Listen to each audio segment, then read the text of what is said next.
کہا گیا مذاق میں بھی کوئی سی جھوٹی الفاظ نہ کہا جائے جس سے کہ وہ جھوٹ میں شامل ہو جائے، اس کے لیے ہمیں اللہ کا معاوضہ ہو گیا میرے دوستوں۔ اور ایک حدیث آپ حضرات کے سامنے رکھا تھا، کلکم راعٍ وکلکم مسئول عن رعیتہ، یہ پورے مکمل حدیث کے اوپر جب آپ غور کرو گے تو حقیقت یہ ہے کہ ہم اگر اس حدیث کے اوپر غور فکر کریں اور اس کو عمل کرنا شروع کر دیں تو یقین مانیے کہ انشاءاللہ ہمارا معاشرہ جو ہے اصلاح ہوگی، بہترین ایک اچھا معاشرہ بن جائے گا۔ اللہ کے حضور میں کلکم راعٍ وکلکم مسئول عن رعیتہ، ہر کوئی ایک نگہبان ہے، چرواہا ہے، دیکھ بھال کرنے والا ہے، اور اسے اپنی نگرانیت کے تعلق سے، اپنے رعیت کے تعلق سے، اپنے ریوڑ کے تعلق سے اسے سوال کیا جائے گا۔ اللہ کے رسول آگے کہا فالامام راعٍ وهو مسئول عن رعیتہ، بس امام یہ کون ہے؟ رائی ہے، چرواہا ہے، ایک نگراں ہے، بس اس کے اپنے ریوڑ کے تعلق سے، اپنے ماتحت لوگوں کے تعلق سے سوال ہوگا۔ امام سے مراد آپ یہ مت سوچیے مسجد کا امام،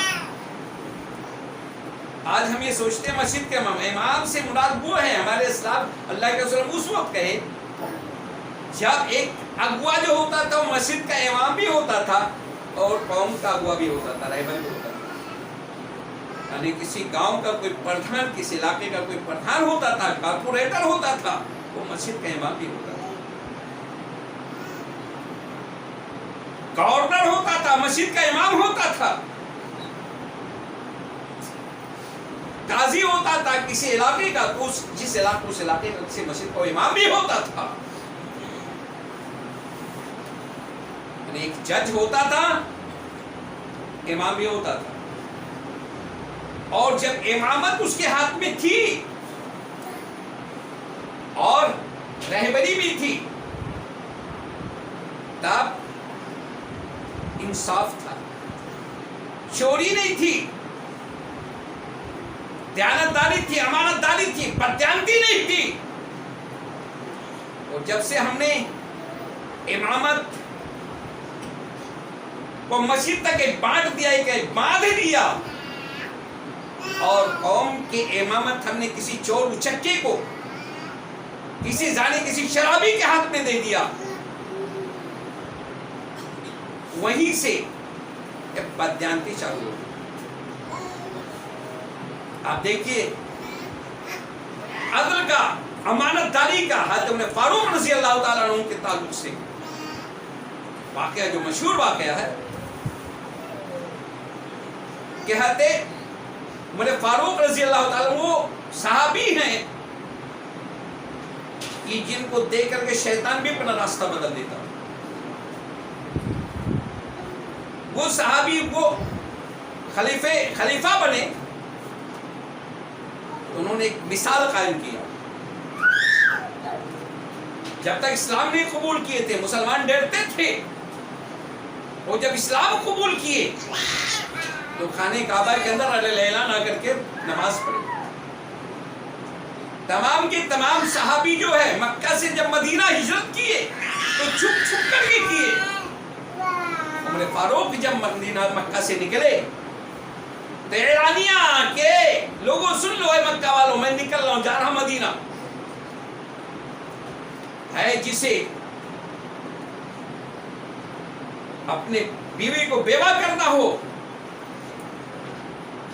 تو آ جائے، یعنی غرضی کے بہت، لیکن عمر فاروق اعلانیہ مکہ سے مدینہ گئے۔ جب یہ خلیفہ بنتے ہیں ایک وقت آتا ہے مال غنیمت آتی ہے، اس میں کچھ چادریں آتی ہیں، سب کو ملتے ہیں۔ عمر فاروق کو بھی ایک امیر المومنین حضرت عمر فاروق رضی اللہ تعالیٰ عنہ کو بھی ایک چادر ملتا ہے، ایک کپڑا ملتا ہے۔ اور جب جمعہ کا خطبہ، منبر پہ آتے جمعہ کا خطبہ دینے کے لیے،